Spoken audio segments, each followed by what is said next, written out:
ดีใจยังบ่อยล่ะได้เครื่องแหละน้องจันยังบ่ทันได้จองอหย่างจักอันได้เกิบอหย่างนี้เจ้าหาเบิ่งเด้อน้องจันเด้อตัวใดใช้ได้ตัวใดใช้บ่ได้เท่าหลายก็มันมีแหละเพิ่นเป็นเอื้อยก็มีหยังก็ต้องให้น้องก่อนผ้าห่มนี่ก็ไม่ใหม่แล้วเด้อพี่น้องแม่น้องจันเครื่องทุกอย่างใส่แล้วต้องได้ซักเด้อคันเอาใส่แล้วทิ่มบ่ได้ เป็นหน้าได้แม่น้องจันฟังเข็มมาแหละบ่มันเป็นได้สบายมากมันบ่เฮ็ดเวียกแค่งานปกติบ่เดี๋ยวนี้เฮ็ดเวียกปกติบ่ได้เจ็บบ่ได้ไข้ไปฟังมาจากมือจะเจ็บหั่นอาทิตย์นึงเจ็บอาทิตย์นึงก็ตามที่หมอบอกดีใจแล้วยาแล้วลูกโอ้ยบ่แม่นได้ฟังเข็มแล้วว่าอยากได้ลูกน่ะอีต้นนี่อีต้นลูกเจ้าแน่เบิ่งเขากินข้าวเฮาบ่อิ่มซ้ำ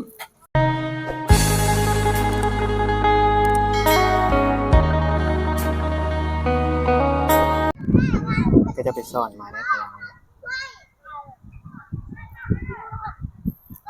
ค่ำแล้วก็พากันนี้ไกลแตกเลยนะนี่แหละการใช้ชีวิตนะขอแต่มีข้าวนะอยู่ในกินนะหาเอาตามบ้านน้ำไม้น้ำตอกอย่างก็หาเอาสบายดีท่านผู้ชมทุกท่านยินดีต้อนรับเข้าสู่ช่องกับปีชาแนลมื้อนี้เฮาเอาเครื่องมาให้ครอบครัวน้องจันพี่น้องจากผู้ใหญ่ใจดีจากฝั่งไทยเครื่องนี่ก็ได้ประมาณเกือบหมดเดือนแล้วพี่น้องก่อนสงกรานต์นี่อีกเพราะว่าเฮายังบ่มีโอกาสเข้ามาหาน้องจันเลยมื้อนี้ก็เฮาขึ้นมาก็ถือโอกาสเอามาให้น้องจันเลยพี่น้องเครื่องน้องจันนี่หลายเติบได้เพิ่นเอามาฝากมาก็น่าจะหลายกว่าหมู่เลย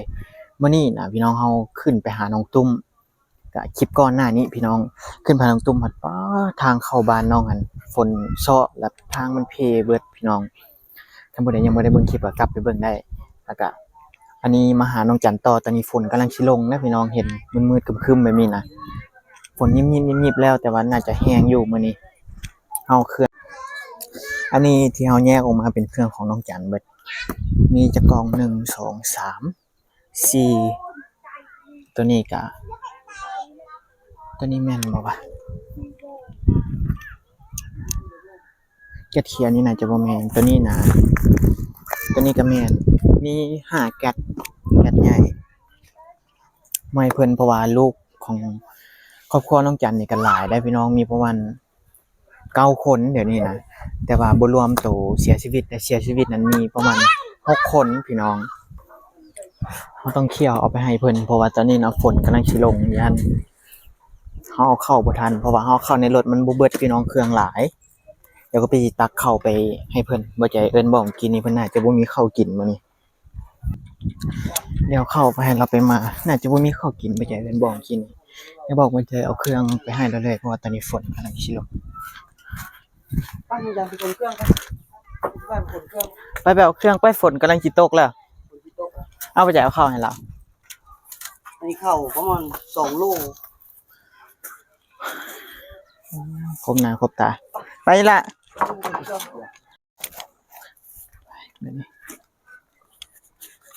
ถือนี่ยังแนวกับใบหูได้ไปแล้วไม่ใช่เหี้ย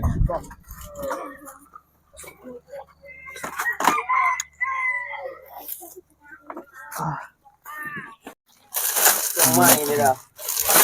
อันนี้คือกองมันแตกสินเนาะสินเสือมีพวกสินพวกยังแจกใหญ่กันใส่เอาลอง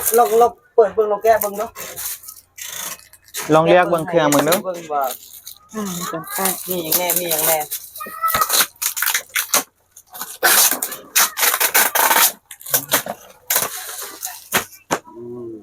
จะได้ใช้ได้แน่อยากซุ่มนักเรียนบ่น่ะปักต้องแลมึงด้วยน่ะมีเกิมโบกอีกเดี๋ยวเบิ่งมีแจกจ่ายนี่มีพวกเติบนี่เป็นคือมันหน่อยนึงพี่น้องขออภัยหลายๆและอันหลายอย่างตัวใดเครื่องมันเก่าเอาไว้นุ่งไปเฮ็ดเวียกเฮ็ดงานเด้ออันนี้เบิ่งส่งแล้วคือสิมีไม่เก่าเห็นเด้อแล้วก็เครื่องถงนี่ โอ้โห เกือบงามอีกบัดนี้ นี่เครื่องนี่ น่ะ อันนี้เนี่ยเป็นเครื่องพวกกันเสื้อแขนยาวนี่แหละเป็นใหญ่ก็ใส่เห็นบ่ใส่มึงดูเกือบนะมึงดูเวลามาเบิ่งนะเอามาเบิ่งนะ ใช้เกือบงามนั่น จิบอยากจะไปอ่ะ แสงมันบ่พอพี่น้องพับหน่อยแฮง ใส่แล้วยางผิดแล้วเนี่ยปิดหน้าผิด อืม ปิดหน้าผิดอ๋อผู้ที่จองเลยเนาะเอาต้องยืนมึงอย่าเฝ้านั่งเลยอย่าเฝ้าเห็นซ้ำน่ะมักบ่ใส่แล้วถูเลยเด้อไปนั่นไปนี่นี่จะเกิดอะไรพี่น้องนี่จะเกิดพี่แต่ จะได้ใช้ได้จะได้ใช้บ่ได้ เอาไว้ใช้ไปโรงเรียนแบบนี้นะ ล่ะ บายไป มันกองนั่นสิมีอีหยังเอ้า มารุ่นน้ำกัน ก้าวมาเขาว่ามาเฮ็ด มีดก็บ่เข้าแล้ว ที่บ่พ่อนี่ ดึงออก หินละมีดเลยเนาะ ทุกคน แค่สกอตซื่อๆได้ แต่สิพี่น้องเบิ่งว่ามันมีอย่างแน่ เบิ่งไปนำกันพี่น้อง ว่ามันครบบ่นะพี่น้องย่านเพื่อว่า อันนี้พวกหม้อพวกซึ่งอะไรนะ นี่มีเกิบอีกบัดนี้ เกิบอีกนี่ล่ะเกิบอีกแล้วนี่ของไผบาทนี่ ผู้นั้น ไอ้ ของน้องจันติตัวนี้ มาพี่เบิ่งลูกมายืนพี่ พลาดแล้วผู้นั้นเอาก่อนนั่นตัวนี้มีเสียงอีก เลยเด้เอาลองเบิ่งเด้อลองเบิ่งเอาลองใส่เบิ่ง ผู้หญิงได้พี่น้องคือว่าผู้ชายอันนี้นะ ใส่เบิ่งนะได้บ่ทำบ่ได้ให้ผู้น้อยนั้นล่ะ ป้าเขาว่าป้าเจาะปะเจาะก้าวปะเนี่ยถ่ายรูปเป้าไอ้ตะกี้ ไว้ ป้าไปเจาะป้า ใส่ได้บ่นี่เอาใส่บ่ใส่ตีนบ่ ชบเข้าจำ เอาใส่ละยืนใส่ละยืนลุกขึ้นนะอันนี้ผู้นี้พอดีผู้นั้นเสียใจแล้วนะบอกว่ามันชาโดดใส่พิษซ้ำอันนี้พวกหม้อเด้อนี่เด้อหม้อนี่เด้อเวลาจุเจ้าใส่แล้วแหละจุเจ้าล่างนำเด้อใส่แล้วล่างได้บ่แม่นได้ใส่แล้วบ่ล่าง คือบ่วงคือกันใส่บ่ต้องเอา ๆต้องได้ล้างมาทุกวัน เดี๋ยวมื้อหน้าเดี๋ยวค่อยสิมาเช็คอีกว่าใส่ถ้วยใส่บ่วงน่ะได้ล่างดีบ่คันว่าบ่ล่างแล้วค่อยสิเอามื้อคืนได้เสียดายเนาะ โดย คันบ่รักษาเดี๋ยวสิ รัก เอามื้อ ษา คืน ได้มาแล้วนะ แป้งนี่เล็กน้อยนี่ตะหลิว มีครบ 20 บาททุกอย่าง20 บาทอันนี้พวกผ้าพวกห่มนี่เด้อนี่อันนี้พวกผ้าห่มนี่เด้อนี่ถือว่าคักแล้วนี่แล้วก็บัดนี้มาเป็นเครื่องของ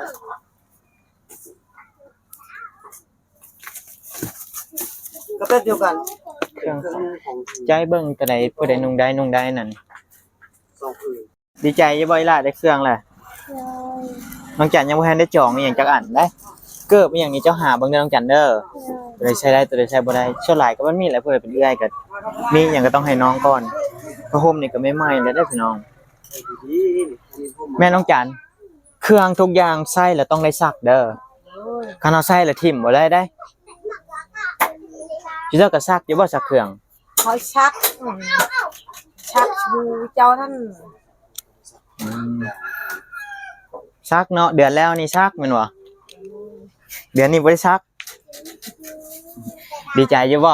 ดีใจดีใจจักเดือนแล้วลูกเจ้าผู้นี้ 7-8 เดือนแล้วนะ เอาดีๆแหละ8เดือนเป็นอะไรแม่น้องจันฟังเข็มมาแหละ บ่มันเป็นอะไรสบายสบายมากมันบ่เฮ็ดเวียกเฮ็ดงานปกติบ่เดี๋ยวนี้เอาบ่ได้เฮ็ด บ่เฮ็ดนั่นบ่ได้เจ็บบ่ได้ไข้เฮา เฮ็ดเวียกปกติบ่ได้เจ็บบ่ได้ไข้ไปฟังมาจากมื้อจะเจ็บหั่น นั่นอาทิตย์นึงเฮาเจ็บ อาทิตย์หนึงก็ตามที่หมอบอก ดีๆเศร้าเจ็บเลยจ้ะนี่ญาติ เจ็บหมด ตอนนี้ได้ตอนนี้ ตอนนี้ดีแล้ว ดีแล้ว กับ บ่ได้ลูกอีแล้วบัดนี้ เขาดีใจแล้ว ออกนี่ ดีใจแล้ว โอ้ยยาแล้วลูกโอ้ย บ่แม่นได้ฟังเข็มแล้วว่าอยากได้ลูกน่ะอีตนนี่อีตนลูกเจ้าแน่เบิ่งเขากินข้าวเฮาบ่อิ่มซ้ำ ชื่อยามี มันบ่แม่นนกันฟังเข็มมันบ่ได้เสียเงินดอกมีแต่ค่านั่นเล็กๆน้อยๆซื่อเพิ่นช่วยขอแต่สิเจ้ามีปื้มสมโนครัวน้องจันก็ดีใจแล้วบ่สิบ่ได้น้องแล้ว เลย จะได้น้องอีกอยู่บ่น้องจัน บอ บ่อยากได้แล้ว เลย เป็นหน้าใดอีหล่ะกินข้าวบ่อิ่มบ่ เลย มันหลายคนผู้เป็นเอื้อยแห้งทุกข์เอื้อยแห้งบ่ได้กินนะอดให้น้องกินพ่อแม่นี่แห้งบ่ให้เว้าเลยโอ้เลือกเอาเด้ออีหล่ะเด้อเครื่องของตัวใดใช้ได้ตัวใดใช้บ่ได้เกือบโบกเป็นหยังกับบัดไปกลางค่ำกลางคืนไปก้านเป็นหยังก็ใช้ไปเด้อย่านงูย่านหยังตอด นั่นก็เอาใจมาให้กันเอ้ยมันเหนื่อยใจใช้ เอื้อยใช้แต่ว่าอายบ่เคยเห็นจักเทื่อได้เฮามาบักหลายเทื่อกะอันนี้นะเขาสิบอกเครื่องแบบหมวดกล้องหมวดหยังที่เจ้าเอาไว้ใส่เครื่องเด้อเครื่องทั้งหมดนี่ถ้าเจ้าบ่ทันได้ใส่จะเอาไปซักเบิดก่อนคือซักเบิดแล้วก็หมวดกระตาหมวดอหย่างเนี้ยเอาไว้ใส่เครื่องใส่ของซักแล้วล่ะพับเข้าคือมันเฮ็ดนี่ล่ะนี่คือมันพับแบบนี้นี่มันยังใช้ได้หลายเจ้าก็เอาไว้ใส่เครื่อง แต่ว่าหลักๆเลยก็คือต้องได้ซักเครื่องนั้นคันใส่บ่ซักบ่ได้คัดอีหยังนั่นน่ะบ่คัดอีหยัง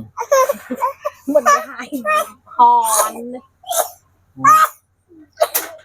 นี่น้องจันยังไปโรงเรียนอยู่ไว้ล่ะ เลย ไปนั่นเขาคัดช่องมือ ถ้าชง เขามันเจ็บโห เจ็บหัวเลยพี่น้องเรียนได้อยู่บ่น้องจันฮะ เลย เขียนเป็นอยู่บ่ จะเลย เป็นอยู่ในหนังเขียนชื่อตัวเองได้เป็นบ่เขียนชื่อตัวเองนั่นแม่นบ่เขียนชื่อไอ้เป็นอยู่บ่ ว่าจะ ก๊อปปี้เขียนเป็นบ่ ว่าจะ คันเรียนอีหลีมันต้องได้เป็นเบิดได้อีหล่ะอยู่ปอหยังล่ะน้องจันเรียนอยู่ปอหยังล่ะ จันมันเฮ็ดนั่นแหละเฮ็ดกับมันหูน้องมันว่าโอ้ยอีนี่นั่นแหละครูเอานี่อีตาบอดอีปึก ครูให้น่ะจะบ่อีปึก ครูชาวครูให้ จะบ่ได้ตั้งใจ เอ้ยเจ้านี่อีปึกและเจ้านี่ จะบ่ได้ตั้งใจเรียนบ่อีหล่ะ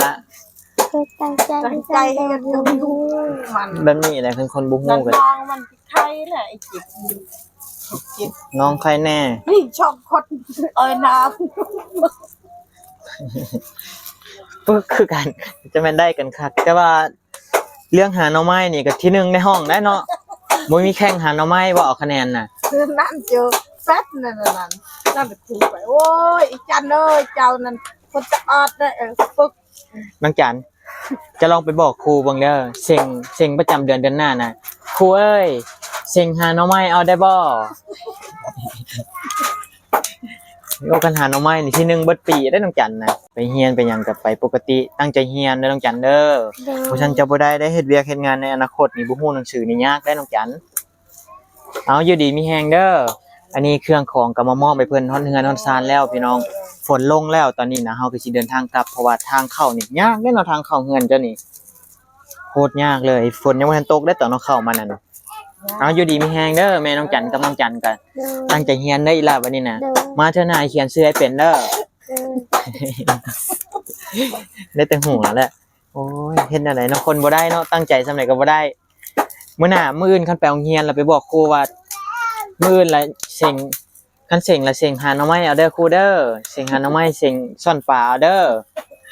เก็บผักกูดนั่นนี่วันที่1เบิดปีเอาค่อยไปก่อนเด้อเดี๋ยวมื้อหน้าค่อยเข้ามาอยู่มาจอบใหม่หม้อแห้งใส่กระโปกนี่ก็จักล้างหรือบ่ล้างต้องได้ล้างได้เครื่องก็ต้องได้ซักเด้อบ่แม่นนุ่งละทิ่มได้